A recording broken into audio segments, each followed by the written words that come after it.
My name is Grace, and I am 49 years old. When I look back at the last few years, I realize that the signs were always there, little indicators of a man who valued appearances more than authenticity. But at the time, I dismissed them. I believed marriage meant trusting each other to grow past our flaws, not pretending the flaws weren't there. And perhaps that is how the trouble began, in my willingness to believe that love alone could steady an unstable foundation. Life with my husband, Daniel, had always been a study in contrasts. On the surface, he was charming, warm, and endlessly eager to please.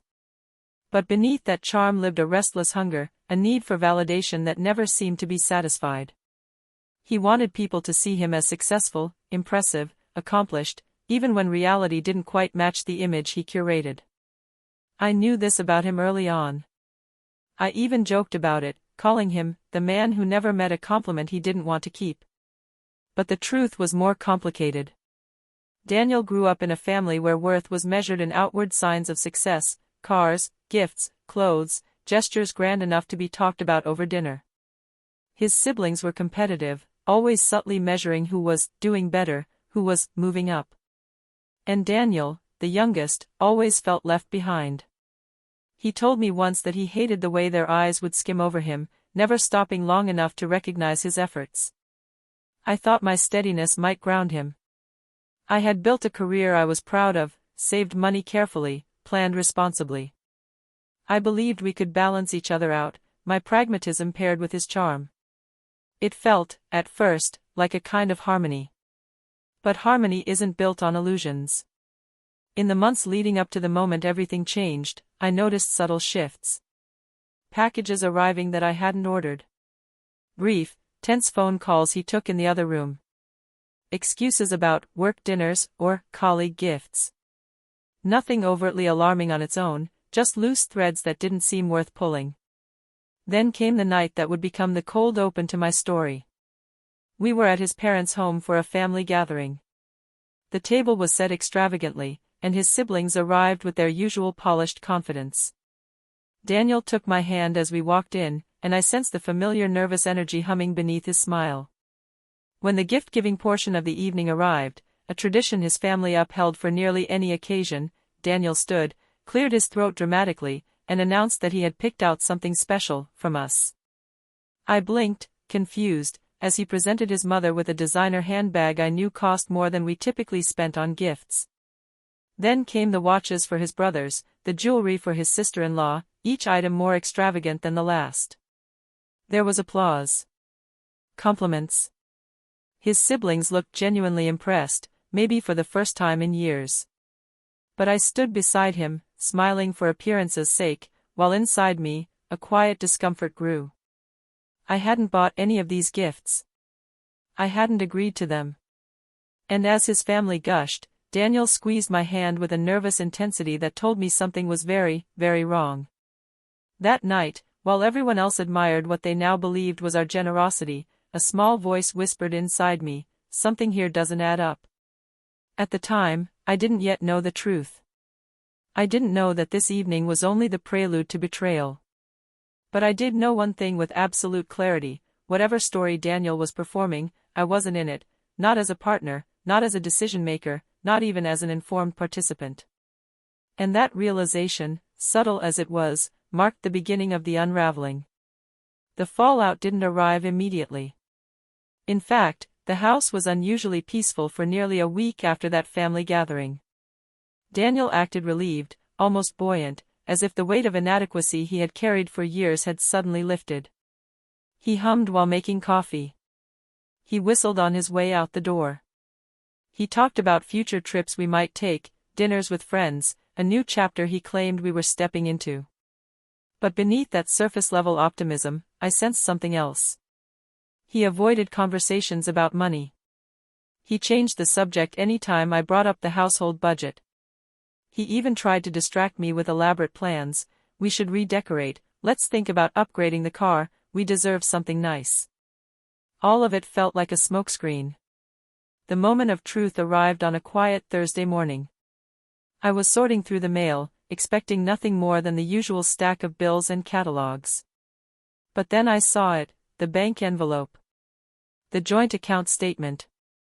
The account Daniel and I both contributed to, the account I trusted we were building for emergencies, for home repairs, for stability. I opened it casually, not yet aware that my life was about to tilt. And there it was, in clean, emotionless print. $27,000. Spent. In a single month. All marked under luxury shopping, high-end retail, jewelry, accessories, boutique stores, places I had never stepped foot in. I remember the way the room seemed to shrink. The way my breath stalled. The way the edges of the page trembled between my fingers. $27,000. Gone. I read the line again and again, expecting the numbers to change. But they didn't. They sat there, quiet and unapologetic, while shock pulsed through me like a slow, burning wave. My first instinct wasn't anger. It was disbelief. A deep, disorienting disbelief that this man, my husband, had accessed the savings we had built together, drained it without conversation, and used it to perform wealth in front of his family. A performance I had stood beside, smiling. When Daniel walked through the door that evening, I didn't confront him immediately. Instead, I watched him move through the kitchen collecting snacks, humming again. It struck me how practiced he was at appearing calm while standing on a lie. Finally, I held up the statement. "Daniel," I said. "We need to talk." He froze. Just for a moment. A quick tightening of the shoulders, a flicker of panic in his eyes. He recovered fast, he always did, but I had seen it. The mask slipped for a fraction of a second, and beneath it was guilt. He tried to explain it away at first. Claimed there must have been an error. Suggested maybe the bank mixed up numbers. But the precision of the charges told another story. Designer brands, boutique jewelers, luxury items, everything matched the gifts he had paraded in front of his family. When he finally admitted it, the confession came in a whisper. "I just wanted them to see us as successful." Us. He had used that word again. Except there was no us in what he had done. I sat across from him, silent, letting the truth settle heavily between us. All the trust we had built felt suddenly fragile, almost breakable. Because money wasn't just money, it was communication, respect, partnership. And he had stepped over every boundary without hesitation. I didn't raise my voice. I didn't cry. I simply said the one thing I knew was true. This wasn't about your family. This was about your pride. And for the first time in years, Daniel didn't have a rehearsed answer. In the days that followed, I found myself navigating two stories at once, the story of my marriage as I had believed it to be, and the story of my marriage as it actually was. One was built on trust and partnership. The other was built on unspoken fears and quiet deceptions. As I sorted through the pieces, I began revisiting moments from our past, moments that now took on new meaning. Daniel's childhood had always been a point of tenderness in our conversations. He grew up in a household where success was displayed, not felt. His father, a man of rigid expectations, praised achievement only when it came with visible proof. His siblings followed suit, creating a family culture where worth was measured by what could be shown, not who someone truly was. Daniel, the youngest and often overlooked, learned early that attention came only when he impressed people. He once told me that as a boy, he would save his allowance not to buy things he wanted, but to buy small trinkets for his parents, anything to spark praise. That habit of giving to earn approval stayed with him into adulthood. I used to find those stories endearing. Now, they felt like warnings I had ignored. When we married, I assumed that stability would soothe his insecurities. I believed that a loving partnership could rewrite the narratives we inherit from our families. I didn't realize how deeply rooted his need for external validation truly was. Daniel's career had its ups and downs, more downs than he admitted out loud. Whenever his siblings bragged about promotions or bonuses, I saw the way his shoulders tensed. He always brushed it off, "I'm happy where I am," but the tension lingered. Over time, I noticed that he became increasingly reliant on projection. He wanted to appear successful even when he wasn't. He bought clothes he didn't need, upgraded electronics unnecessarily, insisted on dining at expensive places when we could have eaten at home. We argued about finances more often than I wanted to admit. But the arguments always ended with him promising to be more responsible. And for a while, he kept those promises, long enough for me to believe he meant them. But now, looking at the bank statement that had shaken me to the core, I saw the truth. Daniel hadn't simply slipped. He had spiraled. And instead of reaching for me, his partner, he reached for the approval of people who measured him by standards he could never sustain. I tried to understand it with compassion, but compassion didn't erase consequences. As I replayed our past, a memory surfaced, one I had forgotten until that moment. Years earlier, during a family dinner, his brother had made a joke about Daniel being the one who never quite made it. Everyone had laughed. Daniel too, at least outwardly. But afterward, in the car, he was quiet. He stared out the window with a sadness I didn't know how to soothe. That night, he had said, "One day, they'll see I'm not a failure." Those words echoed now, haunting and heavy. I realized then that this wasn't a simple act of reckless spending. It was a culmination of years of insecurity, pressure, and fragile pride. But understanding his motives didn't erase my pain. It didn't restore the money he had taken or the trust he had fractured. Marriage, I had always believed, required two people to face life honestly.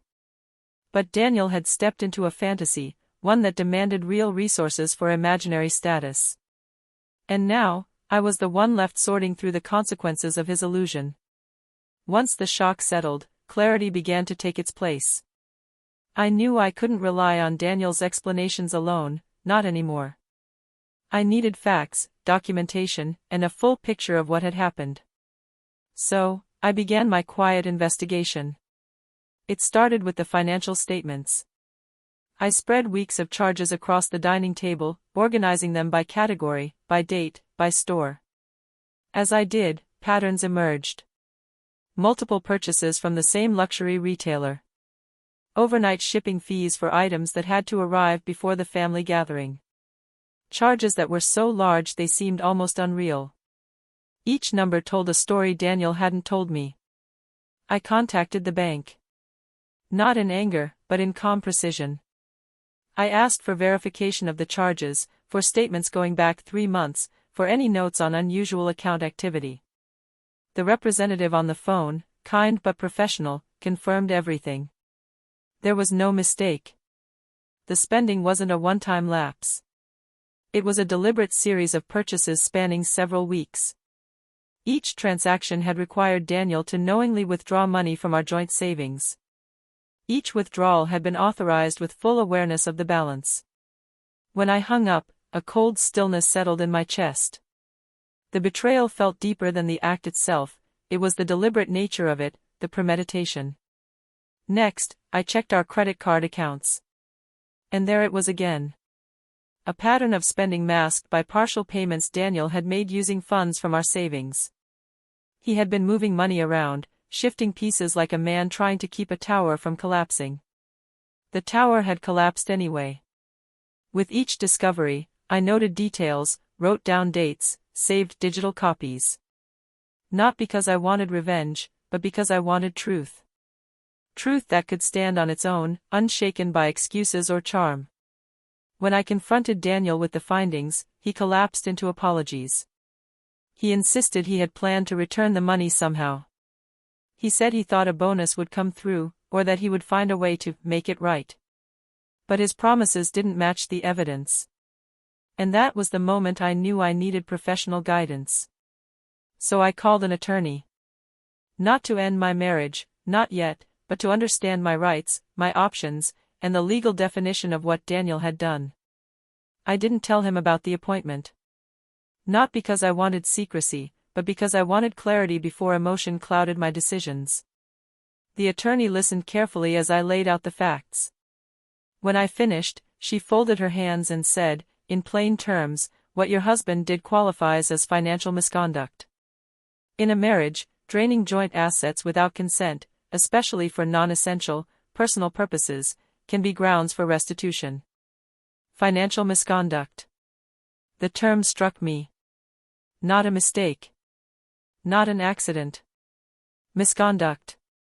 That evening, before Daniel returned home, I took one final step. I logged into our bank account and froze the joint funds. Not out of spite, but out of necessity. I needed to protect what remained. As I clicked the final confirmation, a calm resolve washed over me. This wasn't revenge. This was responsibility. And I knew that the turning point, whatever it would become, was only just beginning. The next morning, Daniel discovered the frozen account. I knew the moment he found out because he called me with a panic I had never heard in his voice before. "Grace, something's wrong with the bank. Our account isn't working." I didn't soften my voice. I froze it. There was a long silence on the other end of the line. Then a shaky exhale. "You froze it?" "Yes," I said. "Because you used it irresponsibly. And because I met with an attorney." The line crackled. Then came the words he had been avoiding since the moment this began. "An attorney? Are you leaving me?" "I didn't say that," I replied calmly. "I'm protecting myself. And I'm protecting what remains of our finances." He tried to shift into damage control mode, the same way he always did: apologies, promises, emotional pleas. But something had changed in me. I wasn't reacting from hurt anymore. I was responding from clarity. When he came home that evening, he found the dining table covered in neatly organized documents. Bank statements, screenshots, notes, legal definitions of financial misconduct. The truth laid out in front of him like a mirror he could no longer avoid. He sank into a chair, staring at the evidence. Any attempt at excuses dissolved. The weight of what he had done finally settled on him. "I didn't think you'd notice," he whispered. It was a painful sentence. Not because of the words themselves, but because of what they implied. He had counted on my trust, counted on it so heavily that he believed he could steal from me and hide it behind charm. "Daniel," I said, "I notice everything. I just didn't want to believe you were capable of this." His shoulders slumped. His voice cracked. I felt so small. Every time we were around my family, I felt like they were waiting for me to fail. "And so you used our savings to impress them?" I asked. He nodded, shame flickering across his face. "I thought if they could see me, really see me, maybe things would change. Maybe they'd respect me. But at what cost?" I asked gently. There was no answer. I explained the legal reality to him. How the attorney had walked me through the specifics of financial misconduct. How courts often ordered repayment. How spouses had the right to be reimbursed when one partner unilaterally drained joint resources for personal vanity or self-serving decisions. The more I spoke, the more Daniel's expression shifted, from panic, to guilt, to something resembling genuine remorse. "I didn't think you'd take it this far," he said quietly. "It's not about taking it far," I replied. "It's about taking care of myself. You broke trust. You didn't ask, you didn't discuss. You acted alone in a marriage that's supposed to be a partnership." For once, he didn't argue. He simply nodded, eyes lowered, as the truth settled like a stone between us. That moment marked the unraveling of his illusions and the reclaiming of my boundaries. The truth wasn't just something I had uncovered, it had become something he could no longer escape. And the next step would determine the future of our marriage. 2 days later, Daniel and I sat across from each other at the oak table we had bought early in our marriage, a symbol of permanence, of shared meals and shared decisions. Now, it had become the stage for our reckoning. I had printed out a clear financial timeline. Not for drama, but for precision. I wasn't going into this with emotion leading the way. I had facts, documentation, and a calm that surprised even me. "Daniel," I began, "this is your spending over the last 3 months. These are the withdrawals from our joint savings. These are the payments you made using that same account to mask your credit charges." He stared at the papers, silent. "You didn't slip up," I continued. You planned this. He swallowed hard. I know. And you lied to me. Repeatedly. I know, he said again. I leaned forward. Did you ever intend to tell me? His eyes flickered. A truth trembled there.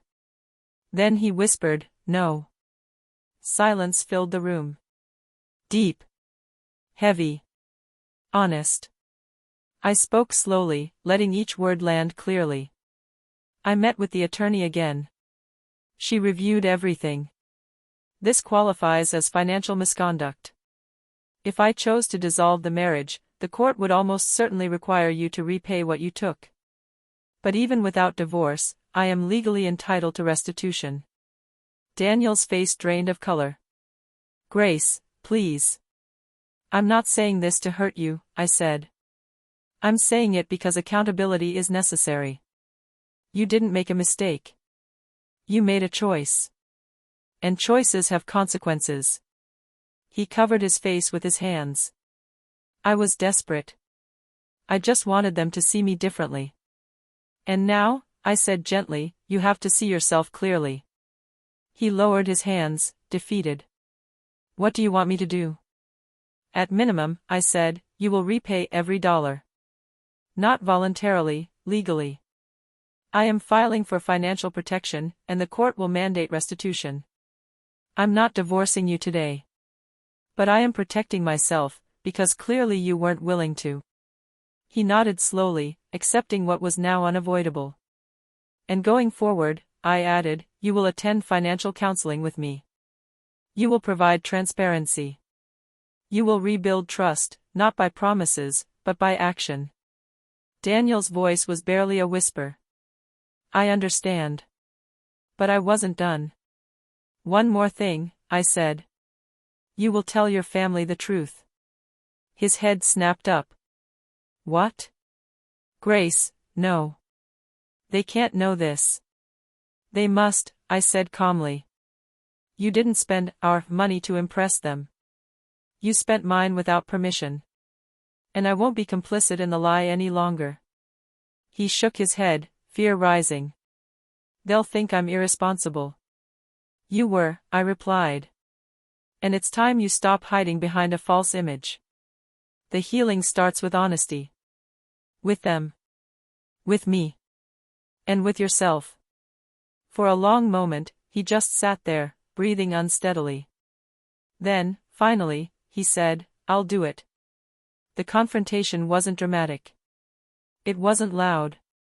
It didn't need to be. It was the moment truth took its rightful place. And Daniel understood that his illusion had consequences he could no longer escape. The legal process moved quickly. My attorney filed a petition outlining the financial misconduct and requesting reimbursement of the full amount Daniel had taken. Because the spending was documented clearly and accompanied by verifiable evidence of unilateral decision-making, the court responded decisively. Daniel was ordered to repay the $27,000 in structured monthly installments over several years, with clear penalties if he defaulted. The judgment was firm, fair, and final. When he received the order, he didn't argue. He didn't plead. He simply nodded, acknowledging what he had brought upon himself. But the legal consequences were only one part of the reckoning. The more difficult consequence, at least for Daniel, was facing his family. We visited his parents' home on a quiet Sunday afternoon. I stayed beside him not to shield him, but to ensure he followed through. His siblings were there, gathering around the living room, casual and confident as always. Daniel stood, cleared his throat, and delivered a very different speech than the one he had performed weeks earlier. I need to tell you all something, he said, voice unsteady. The gifts I gave you, they weren't from US. They weren't even mine to give. I used money from our joint savings, without telling Grace. Money that didn't belong to me alone. His mother gasped. His father frowned deeply. His brothers exchanged uneasy glances. Daniel continued, forcing the words past the tightness in his throat. I spent money we needed. I lied to you, and I lied to Grace. She's taken legal action. I'm repaying everything. I want to be honest because hiding it is what caused all of this. The room was silent. Then his father spoke, slow, disappointed, but not unkind. Son, if you felt the need to perform success, then we failed you somewhere. It was the first time I had ever heard such vulnerability in that household. His siblings, too, softened. One of his brothers said, "You didn't need to impress us. We just wanted you to be honest." Daniel's eyes filled, not with theatrics, but genuine grief for years of insecurity. The truth, painful as it was, had liberated something in him. Later that night, after the difficult conversation, Daniel sat across from me in our quiet home. I didn't realize how heavy the lies were until I stopped carrying them. I nodded. Truth has a way of doing that. The months that followed brought slow but steady change. He returned to therapy, this time with a sincerity I hadn't seen before. He started budgeting carefully, checking in with me before making decisions. He took extra shifts at work to cover the court-ordered repayments. And though the road was long, he walked it willingly. Healing wasn't instant. Trust wasn't immediate. But accountability created space for both. I wasn't trying to punish Daniel. I wasn't seeking revenge. I was seeking restoration, of boundaries, of integrity, of respect. And for the first time in our marriage, Daniel met me in that effort. Not with words, but with action. Looking back on everything now, I understand that the real story wasn't just about money. It wasn't even about the gifts or the betrayal. It was about truth, truth that had been avoided for so long that the avoidance itself became a kind of quiet destruction. My husband used our savings to impress people who never needed impressing. He built an illusion because he didn't believe his real self was enough. And in doing so, he nearly destroyed the foundation of our marriage. But the moment that bank statement arrived, $27,000 in cold, printed honesty, I had a choice. I could react with rage, or I could respond with clarity. I chose clarity. I chose documentation, boundaries, and calm action. Freezing the joint account wasn't an act of hostility. It was an act of self-preservation. Meeting with an attorney wasn't an omen of divorce. It was preparation for accountability. And pursuing legal restitution wasn't cruelty. It was consequence, a necessary one. Today, Daniel repays me every month, court-ordered and consistent. But the true repayment isn't financial. It's the honesty he now brings into our marriage. It's the humility that replaced his pride. It's the willingness to confront the insecurities that once drove him into deception. And for me, the lesson became clear. Marriage is not performance. Marriage is trust. Marriage is partnership built on truth, not the illusion of success. I no longer participate in Daniel's attempts to impress his family. They now know me as the woman who calmly, firmly insisted on accountability. And surprisingly, they respect me more for it. They respect Daniel more too, not because he appears successful, but because he finally faces his life authentically. Healing isn't linear. Some days, the betrayal still echoes faintly in my memory. But so does the courage it took to confront it. I learned that standing up for myself wasn't an act against my marriage, it was an act for my well-being. If you're listening to my story, I hope you take this with you. Trust is not built on grand gestures. Trust is built on honesty, transparency, and mutual respect. And when trust is broken, it can be rebuilt, but only when truth is allowed to stand in the open, unshielded by excuses or illusions. Thank you for listening to my story. If you've ever faced something similar, or if you believe stories like this help others see their own situations more clearly, I invite you to share your thoughts. Your voice may be the one that helps someone find the clarity they've been afraid to seek.